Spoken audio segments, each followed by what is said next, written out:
Ці мае сэнс у цяперашніх умовах праводзіць новыя выбары лідара дэмакратычных сілаў? Ці ўжо сканчаюцца паўнамоцтвы Святланы Ціханаўскай? Пра гэта дыскусія ў сённяшняй праграме «Пік свабоды». З вами Алексей Знаткевич.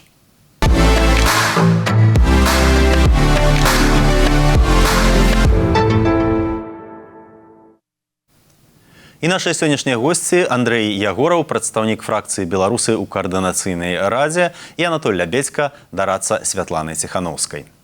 Спадар Ягораў, першае пытанне да вас, бо ваша фракцыя прапанавала правесці да жніўня наступнага году новыя выбары лідара дэмакратычных сілаў і на той самай платформе, на якой адбываліся выбары ў каардынацыйную раду. Але ў тых выбарах удзельнічалі менш за 7 тысяч чалавек. І, на вашу думку, ці рэальна ў цяперашніх умовах правесці нейкія больш такія маштабныя выбары, бо ў 2020 годзе мы не можам казаць дакладна пра вынікі тых выбараў, але ёсць ускотнае сведчанне, што Святлана Ціханаўская набрала тады больш за Александра Лукашэнку, а гэта мільёны людзей.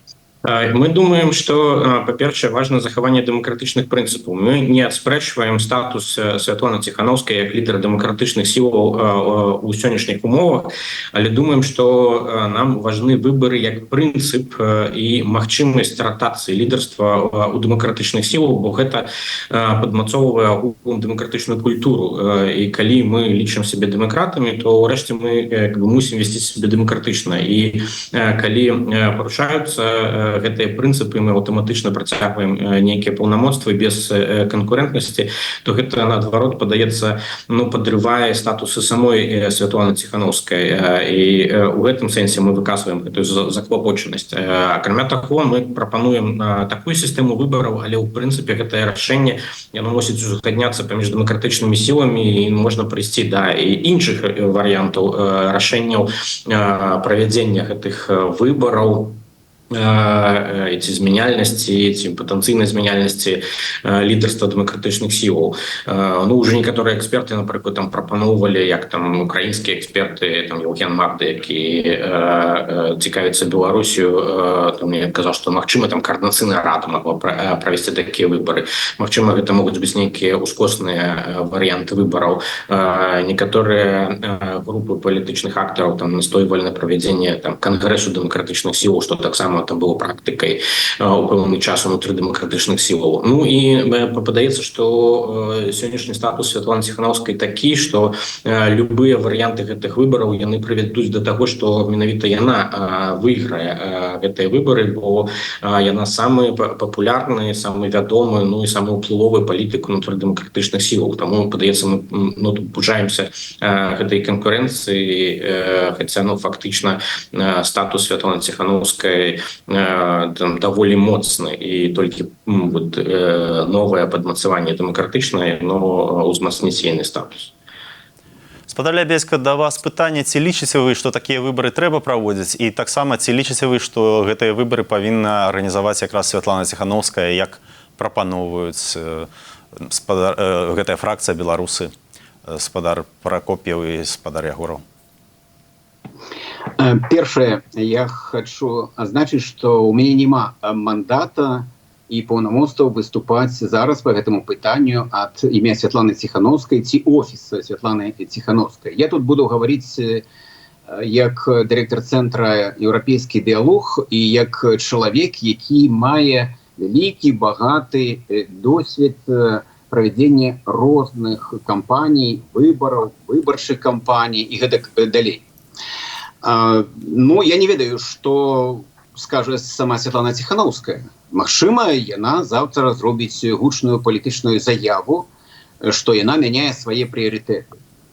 І з гэтага часу для яе прыярытэтам будзе, напрыклад, не знаходжанне Беларусі ў еўрапейскай павестцы дня, не пытанне актуальнай незалежнасці Беларусі, не вырашэнне нейкіх гарачых, штодзённых, надзённых праблемаў, як, напрыклад, затрымалі беларуса ў Арменіі ці ў Сербіі, а яна цалкам пераключаецца на правядзенне выбараў як прыярытэта нумар 1.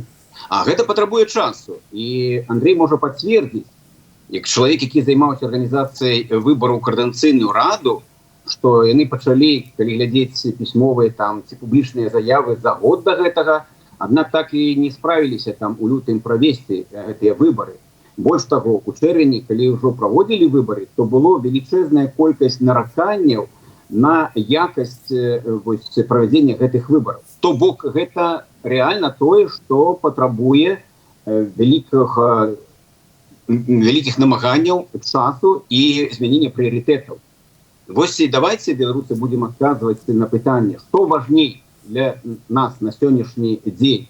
Ці пытанні палітычных вязняў, ці пытанні, каб Беларусь заставалася на палітычных радарах еўразатлантычнай прасторы, ці вырашэнне канкрэтных праблем, з якімі сутыкаюцца беларусы, ці правядзенне выбараў дзеля чаго? Ну, дзеля таго, каб мы былі дэмакратамі, каб мы трымаліся нейкіх працэдураў. Выбар за намі застаецца, але давайте на шалі вагаў ацэнім вот гэтыя самыя прыярытэты. Дякую, спадар Анатоль. Спадар Ягоров, скажыце, вось вы сказалі пра дэмакратычныя прынцыпы, што трэба правесці гэтыя выбары, каб не парушаць дэмакратычных прынцыпаў. Але ёсць адзін момант, тое, што людзі ў Беларусі пазбаўленыя фактычна магчымасці ўдзельнічаць у гэтых выбарах. Гэта занадта небяспечна для большасці з іх. Як вы збіраецеся вырашаць вось гэтую праблему? То бок можна, вы кажаце, што ёсць нейкія розныя магчымасці, але ва ўсіх гэтых магчымасцях адсутнічае здольнасць для большасці беларусаў унутры Беларусі ўдзельнічаць у гэтых выбарах. Ну, як паказалі выбары ў Каардынацыйную раду, мы стварылі магчымасці для галасавання ўсіх грамадзянаў Беларусі, незалежна ад таго, дзе яны знаходзіліся. І тыя людзі, якія прагаласавалі з Беларусі, яны не мелі ніякіх праблемаў. То бок, гэта было дастаткова бяспечна і надзейна для людзей у Беларусі галасаваць на гэтых выбарах. Пры гэтым мы мусім разумець, што ў дадзеным выпадку гаворка ідзе пра выбары лідара дэмакратычнай часткі беларускага грамадства, а не там прэзідэнцкія выбары. Мы мусім глядзець на сітуацыю, як яна ёсць, і не імітаваць гэтай дзяржаўнай структуры. І калі мы кажам пра выбары там лідара дэмакратычнай апазіцыі, дэмакратычнай часткі беларускага грамадства, то у гэтым выпадку там колькасць людзей, якая там прымае ўдзел у галасаванні, залежыць ад аб'ёма палітычна актыўнай грамадзянаў, якія мы ёсць. І тут таксама не трэба параўноўваць тыя лічбы, якія былі пры галасаванні ў 2020 годзе і сённяшнія магчымыя лічбы для галасавання. Ну і зноў-такі, магчыма прадугледзець нейкія ўскосныя варыянты галасавання, я ўжо там праводзіў некаторыя прыклады. Дзякую, але хацеў бы все ж таки у вас удакладніць. Вы гаворыце, што гэта сярод палітычна актыўнай часткі і што людзі нібыта маглі спакойна галасаваць з Беларусі. Але гэта даволі складана ацаніць. І я думаю, што для большасці людзей унутры Беларусі нават суб'ектыўныя рызыкі настолькі вялікія, што яны наўрад ці захочуць браць удзел у такім галасаванні і ставіць сябе пад рызыку. То бок гэта будзе не проста галасаванне палітычна актыўнай часткі беларусаў, это будзе галасаванне палітычна актыўнай часткі беларускай дыяспары. Ці вы з гэтым не згодныя? На выбарах у Каардынацыйную раду амаль чвэрць выбаршчыкаў прагаласавала з Беларусі. То бок мы маем некалькі тысячаў людзей, якія прагаласавалі з Беларусі. І пры наяўнасці даволі актыўнай кампаніі, якую мы можам весці зараз, у нас ёсць год на падрыхтоўку, калі будзе вырашана, што гэты выбар можна праводзіць, гэтая колькасць удзельнікаў гэтых выбараў можа быць значна больш. Тым больш, што пытанні звычайныя, як мы ведаем, якія тычацца там выбораў лідарскіх пазіцыяў, персанальных пазіцыяў, яны набіраюць больш увагі, больш удзелу там грамадзянаў. Так як у Беларусі, напрыклад, выбары парламенцкія звычайна маюць значна меншую яўку, а выбары прэзідэнцкія значна большую яўку і значна большую увагу. Я думаю, што тое самае тычыцца параўнання выбараў у Каардынацыйную раду і выбараў лідара дэмакратычнай часткі беларускай супольнасці. Спадар Лябедзька, ці згодны вы з такім аргументам, што мандат спадарыні Ціханаўскай скончыцца 9 жніўня 2025 года, праз 5 гадоў пасля папярэдняга дня выбараў у Беларусі? Па версіі Александра Лукашэнкі, кіраўніка Канстытуцыйнага суда Лукашэнкі Міклашэвіча, таксама па версіі Сукалы, пры якім сукалізацыя судовай сістэмы дасягнула эпагея, гэта так. Яны зыходзяць з таго, што так і прапаганда будзе якраз на гэта націскаць, што, ну, маўляў, калі была там Ціханаўская нейкім лідарам, то вось зараз у яе няма гэтых паўнамоцтваў. І гэта якраз цалкам супадае з наратывамі беларускіх уладаў. Натуральна, што ў мяне і іншы погляд. Да таго ж, я хацеў бы адзначыць, што у нас радыкальна разыходзіцца ацэнка таго, што зараз адбываецца ў мяне і вось ініцыятараў гэтай прапановы. Я заходжу з таго, што зараз Беларусь знаходзіцца ў стане вайны. І 1500 палітвязняў гэта ваенныя палонныя, якія знаходзяцца ў лагеры. У нас десяткі тысяч параненых, траўміраваных людзей, якіх захоплівалі, над якімі здзекаваліся. І мы ведаем, што такое там беларускі губотік, АМАП і гэтак далей. Гэта сапраўды параненыя людзі. У нас забітыя не толькі больш 20 падчас падзею 20-го года, але 5 ці 6, якіх забілі ў турмах. Вось гэта наша сітуацыя. І тут бы нам не загуляцца ў дэмакратыю падчас вайны. Зноў жа падкрэсліваю, Ціханаўская рэальна не трымаецца за нейкую пасаду. Яна публічна заявіла, што нават не гатова сама удзельнічаць у сапраўдных выбарах, якія будуць у Новай Беларусі. У яе няма такой палітычнай амбіцыі, якая там недзе да гарызонту. Але на сённяшні дзень гэта пытанне нашай адказнасці, нашай, падкрэсліваю, адказнасці і нашых прыярытэтаў. То бок, альбо мы сыходзім вось у гэтую кампанію, і гэта цалкам укладваецца ў наратывы беларускіх уладаў, і гэта таксама укладваецца ў тым, што мы не фокусуемся на дэлегітымізацыі рэжыма Лукашенка падчас спецаперацыі па ўтрыманню ўлады, які ён будзе ладзіць у 2025 годзе. Мы знайшлі сабе вось такую забаву і заняты вот гэтым. І дасягненнем, каб не 7 тысяч чалавек прыняло ўдзел у гэтай кампаніі, а 17 тысяч. А Лукашенко ў гэты час арганізуе кампанію і стварае уражанне, што быццам ён вярнуў сабе легітымнасць. Зноў жа падкрэсліваю, гэта пытанне прыярытэтаў. Што для нас галоўнае ў 2025 годзе?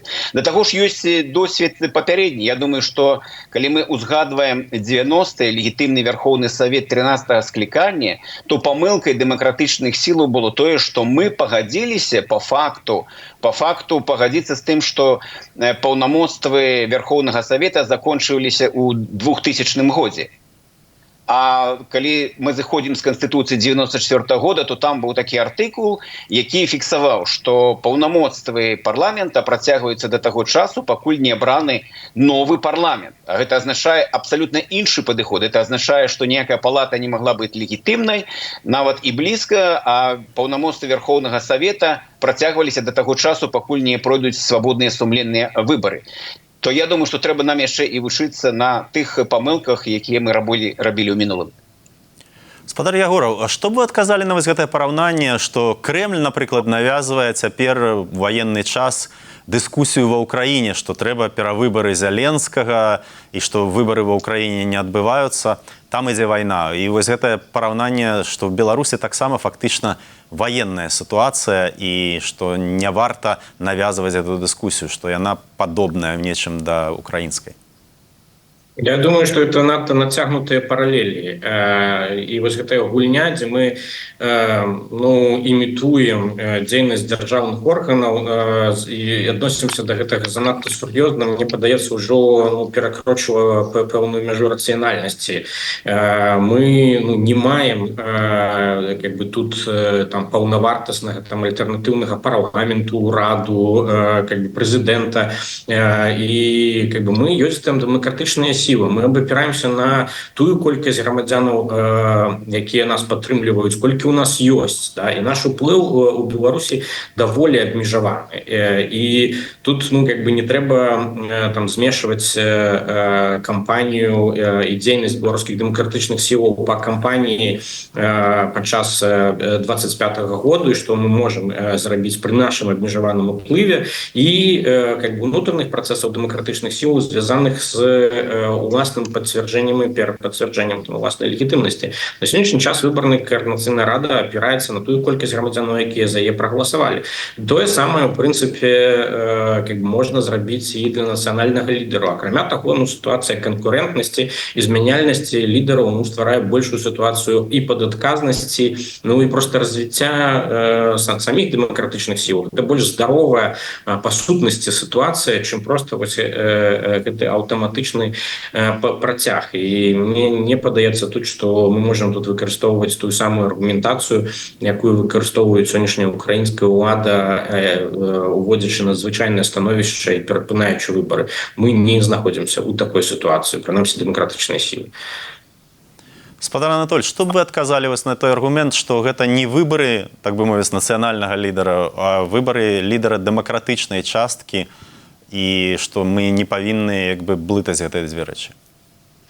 Гэта відавочнае аслабленне нашых пазіцый. Я думаю, калі Андрей кажа пра тое, што мы занадта сур'ёзна адносімся да нейкіх інстытутаў, то сама ж ініцыятыва гэта якраз на нейкую звыш сур'ёзнасць. Не так сидзім. Давайте паглядзім, што можа быць наступствам. Сёння мы канстатуем як факт, што стратэгічная памылка рэжыма Лукашенка гэта было дапусціць Святлану Ціхановскую да ўдзелу ў выбарчай кампаніі, а затым і выпусціць за межы Беларусі.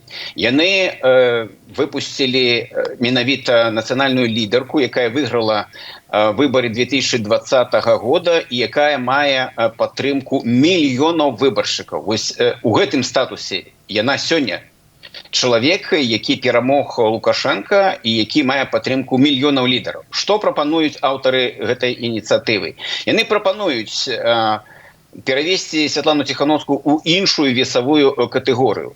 Да чалавека, у якога ёсць падтрымка не мільёнаў выбаршчыкаў, нават не сотен тысяч выбаршчыкаў, не ведаю, 17 ці 15 тысячаў. Это абсалютна іншая якасць сітуацыі. Гэта дае магчымасць разгарнуцца лукашэнкаўскай прапагандзе, што, магчыма, так быў нейкі перыяд часу, магчыма, нейкія былі спрэчкі, дыскусіі, што Ціхановская мела нейкія перавагі. Але ж гэта было калі? Гэта было да гэтага прамежку часу. А зараз іншая сітуацыя. Паглядзіце, якая яе мізэрная падтрымка, за ёй няма нікога.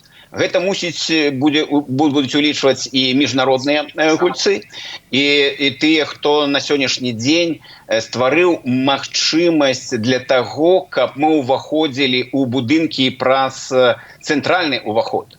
Вось калі рэалізаваць гэты праект Ягорава, Кныровіча і Пракоп'ева, то гэта азначае, што, напрыклад, вось ёсць еўрапейскі парламент, у яго можна ўвайсці праз 20 уваходаў. Але гэта азначае, што мы адказваемся ад галоўнага ўвахода, праз цэнтральны, праз гэтыя працэдуры, якія сведчаць, што гэта нацыянальная лідарка, якую прымаюць на ўзроўні кіраўніка дзяржавы. З усімі атрыбутамі і з усімі наступствамі. А што пасля гэтага будзе?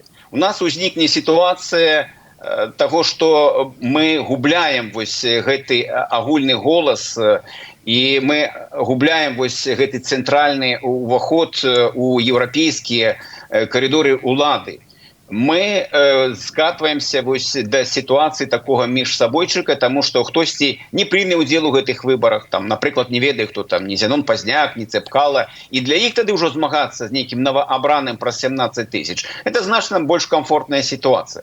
То бок я не бачу абсалютна ні аднаго аргумента, чаму патрэбна падтрымаць зараз і цяпер гэты аргумент. І апошняе, чуюцца галасы, што тут Святлана Ціхановская, гэта нейкі а-ля Лукашенка, і яна трымаецца такіх жа правілаў паводзінаў. Прабачце, але яна адзіная, хто вельмі ясна зразумеў, які ясна сказаў пра разуменне, якой мусіць быць палітычная сістэма. Адчыніце і пачытайце праект Канстытуцыі Новай Беларусі «Палітычная сістэма». Вось гэта пазіцыя той жа Ціхановскай, як павінна быць арганізавана ўлада ў дэмакратычнай краіне. Там якраз адыход ад дыктатуры, і там якраз стварэнне механізмаў, якія не дадуць з'явіцца ў Беларусі новай дыктатуры, якая адкрывае магчымасці для рэальнай канкурэнцыі і рэальнай змяняемасці ўлады. Вось у яе ёсць адказ на гэтае пытанне. для якое для некаторых з'яўляецца некім апраўдальным, чаму мы павінны нешта зараз ладзіць, зараз і цяпер. Спадар Ягораў, у заяве вашай фракцыі гаворыцца, што магчымая нізкая яўка на такіх выбарах не прывядзе да зніжэння міжнароднага прызнання беларускіх дэмакратычных сілаў. Але на чым будзе грунтавацца гэтае прызнанне? Вось спадар Лябедзька кажа пра 17 тысяч там магчымыя. Гэта сапраўды вялікая розніца. Чалавек, за якога хай там 4-5 гадоў таму прагаласавалі мільёны, і чалавек, за якога цяпер прагаласавала там 10-17 тысяч. Люди прагаласавалі ж не назаўсёды. Яны прагаласавалі ў пэўнай сітуацыі выбараў, якія былі, і перыядычных правядзення выбараў яна урэшце прадугледжана дэмакратычнымі канстытуцыямі менавіта для таго, што сітуацыя змяняецца, і мы мусім глядзець на рэальнасць, як яна ёсць. Сітуацыя падтрымкі дэмакратычных сілаў у Беларусі змянілася, як і сітуацыя падтрымкі рэжыма у Беларусі. Нам трэба адштурхоўваць ад рэаліяў 24-го года, але не 20-го года. Акрамя таго, я далёка не ўпэўнены, што сітуацыя адносінаў захаду да Святланы Ціханаўскай, да дэмакратычных сілаў увогуле, яна не зменіцца там у бліжэйшы час. Вось, з бліжэйшых прыкладаў, дзе зараз там Хуан Гуайдо, і дзе ён быў там, калі пачыналіся новая кампанія ў Венесуэле, там з ім кантактавалі, потым перасталі кантактаваць. І тут перапацверджэнне пэўнай там легітымнасці як дэмакратычнага лідару будзе падмацоўваць хутчэй статус Святланы Ціханаўскай, чым пазбаўляць яе нейкага статуса. Тое, што адбылося ў 20-м годзе, нікуды не падзенецца. Яна набрала столькі галасоў, колькі набралося на тых выбарах, якія былі агулам сфальсіфікаваныя, там і пераможцаў у тых выбараў дэ-факта не было, і дэ-юрэ не было. І так да гэтага трэба адносіцца. Гэта таксама не надае ніякай большай легітымнасці Лукашенка, якой там прайграў гэтыя выбары, не з'яўляецца законным прэзідэнтам. Але вось адсутнасць дэмакратычнай культуры, чаму мы прадугледжваем для будучай Беларусі дэмакратычную канстытуцыю, але самі гэтыя правілы не можам выконваць для сябе. Мне гэта не зразумела. Спадар Лябедзька, ці маглі б вы сказаць, як вы бачыце, ці можна ў цяперашніх умовах неяк, так бы мовіць, пацвердзіць легітымнасць Святланы Ціханаўскай як дэмакратычнага лідара, бо спадар Ягораў тлумачыць, што тое, што было ў 20-м годзе, сітуацыя памянялася, цяпер 24-й, будзе 25-й. Якім чынам гэтую легітымнасць можна пацвердзіць?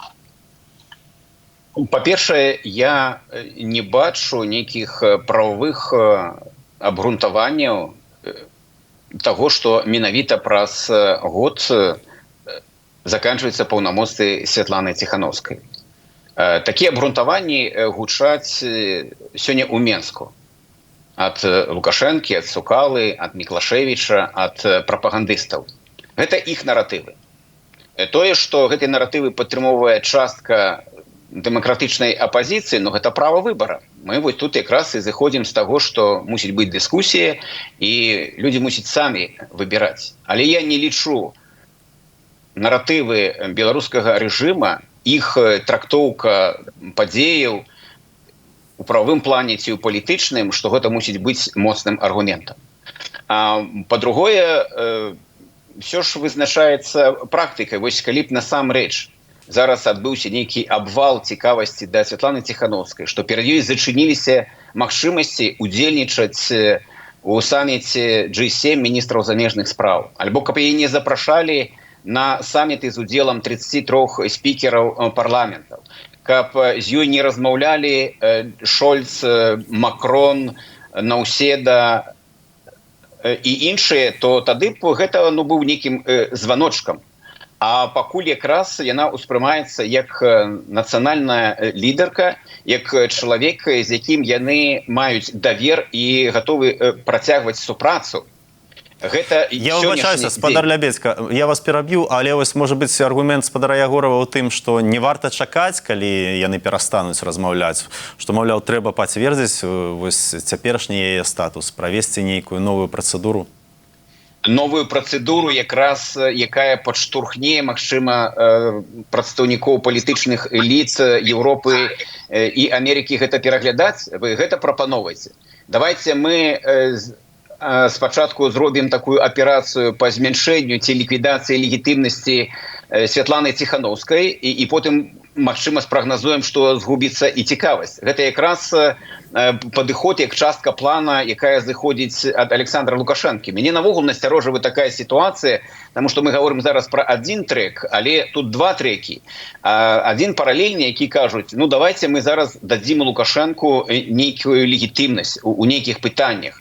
Гэта адзін трэк, а другі трэк, які фактычна скіраваны на тое, што давайте мы забяром у Святланы Ціхановскай, калі не цалкам легітымнасці, то абмяжуем яе. Я думаю, што і першы, і другі гэта якраз не інтарэс таго, хто скіраваны на змены, на перамены, незалежна ад таго, як мы асабіста адносімся да Ціхановскай. Так, у яе ёсць, відаць, памылкі, і яна жывы чалавек, і магчыма, некаторыя сітуацыі яны настолькі новыя, што там адразу выпрацаваць нейкі эфектыўны механізм гэта немагчыма. Але давайте не дапамагаць у гэтай сітуацыі рэжыму. Сёння легітымнасць Святланы Ціхановскай гэта найбольш моцны ресурс, які маюць прыхільнікі пераменаў. Любая спроба яго зменшыць, перагледзець ці навогул ліквідаваць, гэта азначае, што мы працуем на не толькі беларускі рэжым, мы працуем на кааліцыю Лукашэнкі і Пуціна. Для іх якраз гэта галоўная стратэгічная задача. Я не разумею, чаму частка дэмакратычных сілаў хоча быць хаўруснікам у гэтай сітуатыўнай кааліцыі. Зараз я констатую, што Андрей Ягораў, што Кныровіч, што Прокоп'еў, зыходзячы з сваіх, канешне ж, там нейкіх планаў, нейкіх задачаў, але яны ўтварылі сітуатыўную кааліцыю. І тыя, і другія ставяць пад сумнеў легітымнасць Святланы Ціхановскай і робяць свядома ці несвядома намаганні, каб гэтай легітымнасці было менш, альбо каб яе зусім не было. Таму тут, канешне, не можа быць ніякага палітычнага кампраміса. Калі мы хочам гаварыць пра змяняемасць улады, давайте якраз адпрацуем на каардынацыйнай радзе. Бо вот Андрей Ачальва уже быў спікерам папярэдняга складу.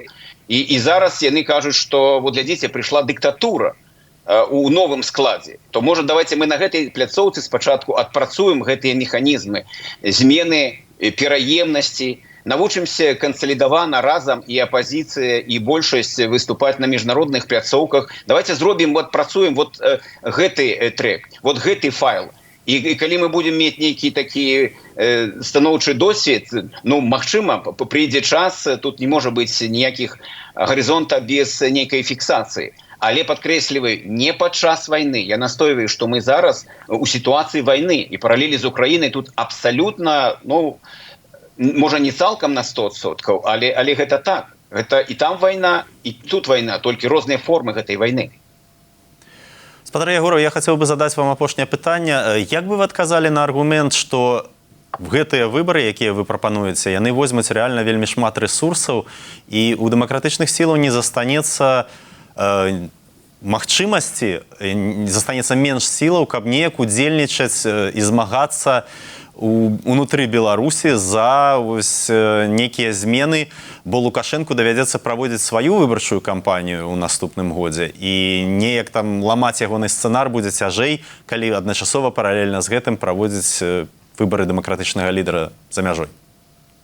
Ну, мне не падаецца, што гэта нейкі сур'ёзны аргумент. У дэмакратычных сілаў дастаткова напрацаваных практыкаў, у тым ліку і мадэль правядзення выбараў у каардынацыйную раду, і інструменты, якія напрацаваны, і тэхнічная платформа. То бок гэта не будзе адцягваць так уж шмат часу. Пры гэтым, калі мы паглядзім на стратэгію дэмакратычных сілаў адносна выбараў 25-го года, яна паўтарае ўсё тое, што было адносна рэферэндуму. Там асабліва ніякай дзейнасці не прапануецца, чарговы яська гаспадар, магчыма, выйдзе. Ну, а іншая аргументацыя гаспадара Анатолія таксама выглядае там трошкі дзіўная.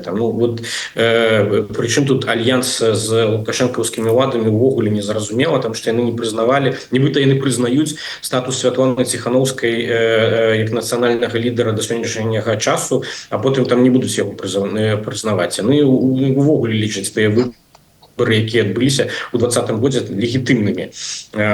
Мы лічым гэтыя выборы сфальсіфікаваныя. Это цалкам розная сітуацыя. Як можна адняць у Святланы Ціханаўскай легітымнасць, калі яна абапіраецца на галасы грамадзянаў, якія былі на яе аддадзеныя, і ўвогуле легітымнасць гэта узровень падтрымкі, які мы маем, ён аб'ектыўны.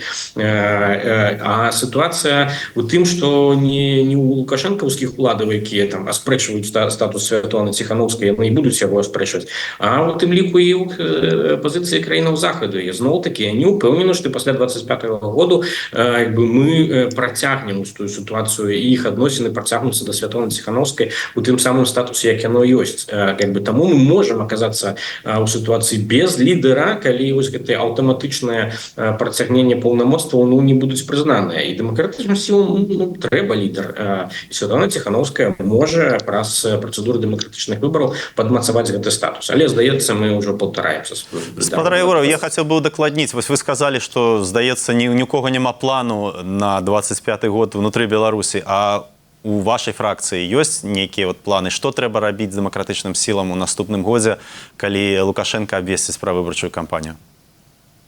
Мы уже казалі про тое, што нам трэба сканцэнтраваць увагу на патэнцыяле беларускай дыяспоры, самаарганізацыі беларускай дыяспоры. Калі мы можам саарганізаваць сотні тысячаў людзей у дастаткова моцны рух, гэтая энергія і патэнцыял могуць быць перанапраўлены на Беларусь. Пака у нас проста няма дастатковай колькасці рэсурсаў, каб штосьці рэальнае зрабіць унутры сітуацыі ў Беларусі. Гэта можна абмяркоўваць, але пакуль што мне падаецца, што у нас замалы патэнцыял для того, каб сапраўды згуляць у сітуацыю 25-го года.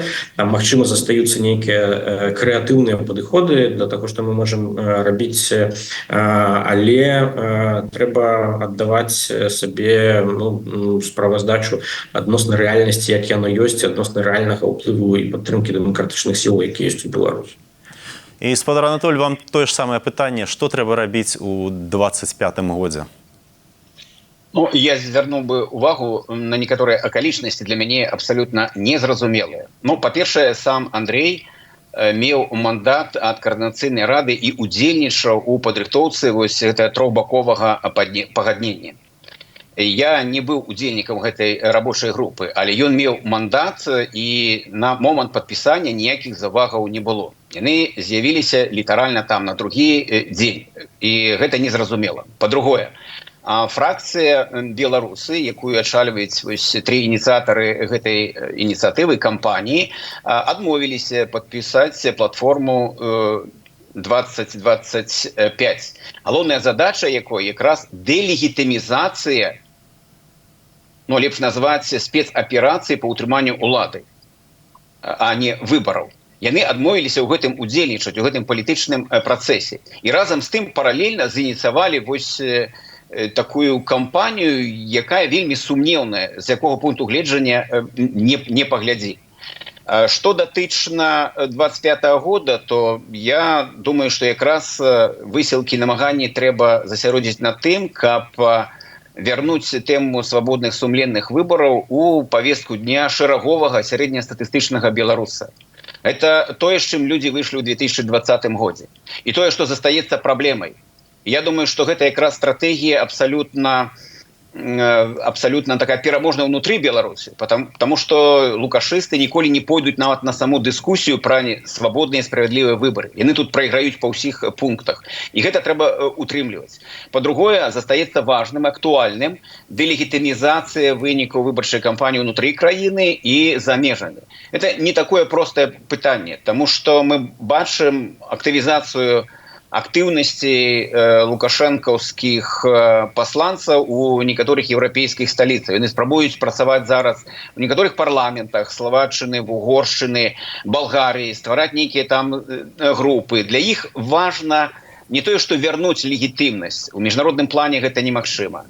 Унутры краіны гэта праблематычна. Але яны хочуць стварыць уражанне, што яны вярнулі сабе легітымнасць у 2025 годзе. І калі мы будзем прасоўваць такія ініцыятывы, пра якую мы сёння кажам, што гэта будзе ім дапамагаць. Ствараць уражанне, што Лукашенко вярнуў легітымнасць. Так нешта было пасля 2020 года, але перагарнулі старонку. А мы ў гэты час займаемся тым, што нагадваем самі, ствараем сабе адчуванне, калі Лукашенко стварае адчуванне, што ён вярнуў легітымнасць, а мы ствараем такое ўражанне, што быццам мы жывём у дэмакратычным асяродку, і вось гэтыя пункты абавязковыя. Не ситуация войны, не ситуация кризиса, а у нас все нормально, и давайте мы по таймингу будем глядеть, каб абавязкова провести некие процедуры, ці лічыцца, что мы вельмі дэмакратычныя, калі уцягнули у гэта некалькі тысяч чалавек.